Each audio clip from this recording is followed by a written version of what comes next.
So when the internet was new, it was a lot of art that was at least somewhat tangentially related to the internet was about exploring the internet as a novel object, as it was exploring the potential of the internet. And however, the internet was invented many, many years ago, and nowadays it's become a cultural norm. The internet is no longer something new. It's become a backdrop of regular life. And so with the idea of post-internet, it's more about, it's specifically with post-internet art, it's shaped by the normalization of the social and technological infrastructures on the internet. So it's specifically the normalization is what's key here, in that now we're used to it. And so all the dominant cultural changes have had time to adapt and to be significantly influenced by the internet.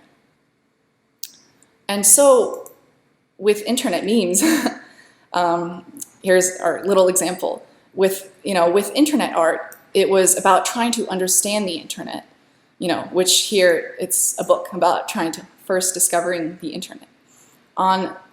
However, with the idea of post-internet, it's about we're already living in the world of the internet, and it's no longer a novelty. And our entire experience, our cultural experience has already been extremely significantly affected by the internet, so that it's no longer something that we're just first beginning to explore. It's already the norm.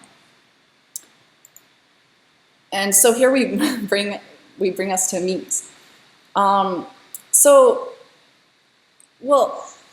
The progression of art history was kind of an interesting place to start with memes because of the whole idea that we can clump this vast, chaotic kind of group of seemingly related, but also seemingly unrelated images and words and videos, phrases, things like that.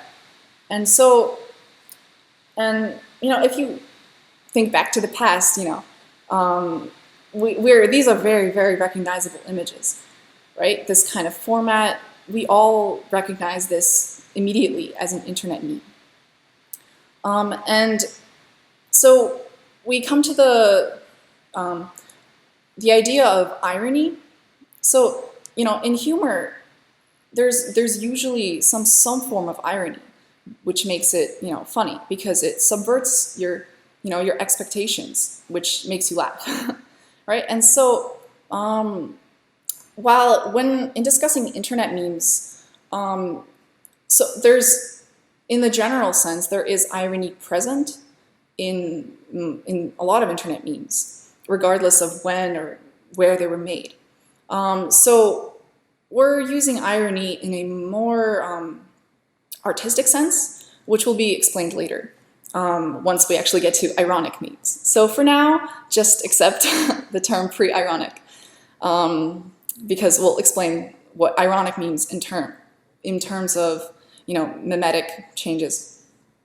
So basically, in general, pre-ironic memes had very rigid formats. So we're not talking about like the very ancient kind of memes, which were more like viral videos, viral images that they weren't affected by the masses. So they were simply objects that became popular. And as individual objects, they didn't really change much. But once we come to the culture of individuals creating memes as these images to be shared and possibly remixed, that's when we can begin to analyze memes in an artistic way, where rather than just simply as popular ideas. Because with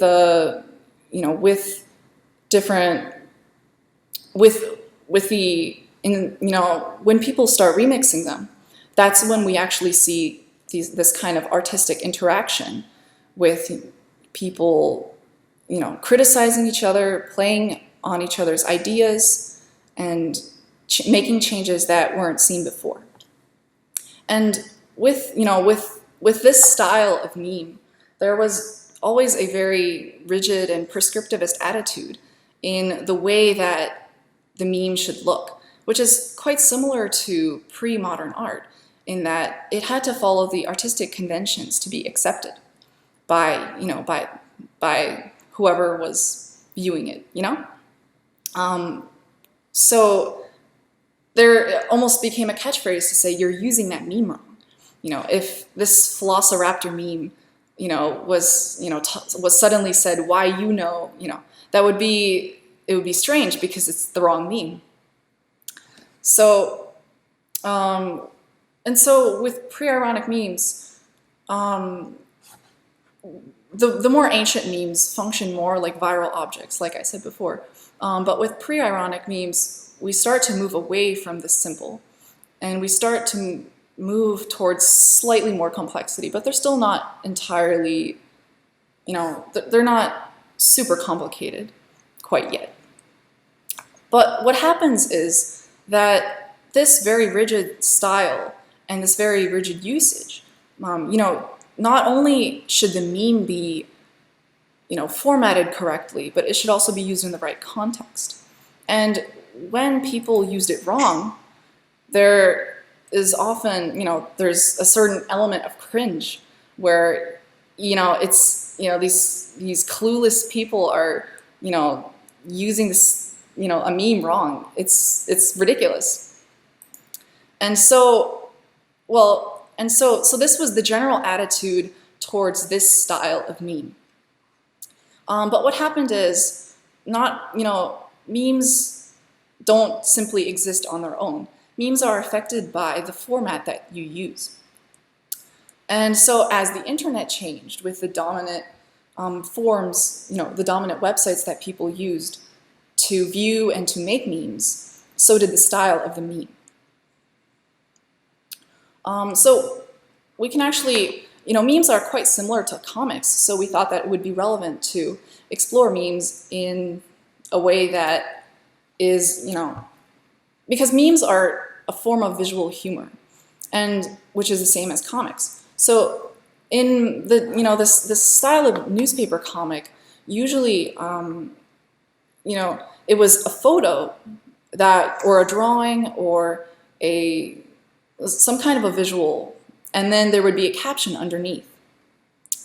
And so this is the general style of these political cartoons. And so then we go to this style of meme, which, for convenience and for in our kind of interpretation, it's the old style. It's when, there was really an explosion of memes on the internet that were, really considered memes in that they could be really easily recognizable as memes, even if you didn't understand the, the context or the usage of the meme. Simply by the style, you can identify it as a meme. And so, and then once, with these kinds of memes, they were typically spread on image aggregators, like 9gag or meme generator, meme base, things like that. And so that was the dominant, those structures, affected the way that the memes looked. And so as we move towards a more social media dominated meme world, the platform of the social media affected how the meme looked. And so here we go to the new style, which, I think you've probably seen. It's a very, simple, compared to the previous old style memes, which had, very, rigid conventions of, having caps lock with stroke and top text, bottom text. On the new style, they're more simple in their format with just a simple Helvetica font and just an image underneath. But what's interesting to notice is the progression of where that text is located. So in comics, the text was usually on the bottom. In old style memes, the text became very embedded into the image. And in new style memes, the text moved to the top of the image. And so the role of the image in this visual joke changed from being the context, with the text being the punchline, to a merging of both the text and the image into one. And finally, to the use of the image as the actual punchline to the joke, with the text simply being the setup to the joke. So they basically changed positions, which speaks volumes about the role of the image on the internet. On the internet, funny images are very popular, as we all know, but those funny images no longer function simply as funny images, because those once meaningless, silly images now can be used in almost a linguistic sense to convey, concepts and to reference things and to describe situations that, relate to whatever we want them to relate to. For example, these three memes all explore the same exact joke. It's that on the internet, nobody knows you're a dog. This comic became very, very popular. And so, obviously, it was recreated into the old style meme. And how that old style meme then can be easily recreated into the new style meme, which is this one. And so the attitude and the general feeling of the meme changes too. Because since we've all seen this style of meme, it's already become, this general format has become outdated. And so when we see this kind of meme, we almost feel a sense of cringe, because who uses these kinds of memes unironically these days, right? It was something that we did many years ago. And it would be weird to see this kind of an image being used seriously. Or not seriously, but considered to be actually funny. And so, which is kind of an interesting concept of the way that memes decay and lose their humor as they become less novel and as they become overused. So, with this change of platform is extremely important, since not only does it affect the style of the meme, as we can see the style, but it also affects the general way that memes interact with each other and with people. So basically, we can divide memes into three types of platforms originally.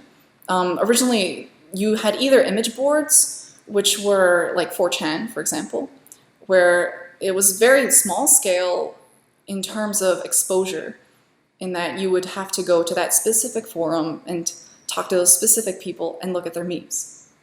And it also changed very fast. There was fast-paced replacement of the memes as the individual threads were bumped down. But there was a different platform, which was the image aggregator, which simply collected memes and sorted them by popularity and by general stylistic and thematic elements. And aggregators had a lot of exposure.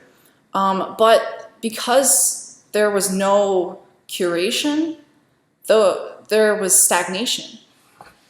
Since, of course they would, put new and popular memes to the front, but because the curation was almost too democratic, there could be no drive to change the style. And what happened was, while blogs aren't inherently related to memes, the format of the blog is interesting because it implies an artistic leader, a curator who affects the way that the content is exhibited. And blogs also organize it in chronological order. So you can see how content relates to each other, not just, well, in general, how it relates to especially in terms of an artistic conversation, chronology is very important because you can see how one affected the other and you can see the origins.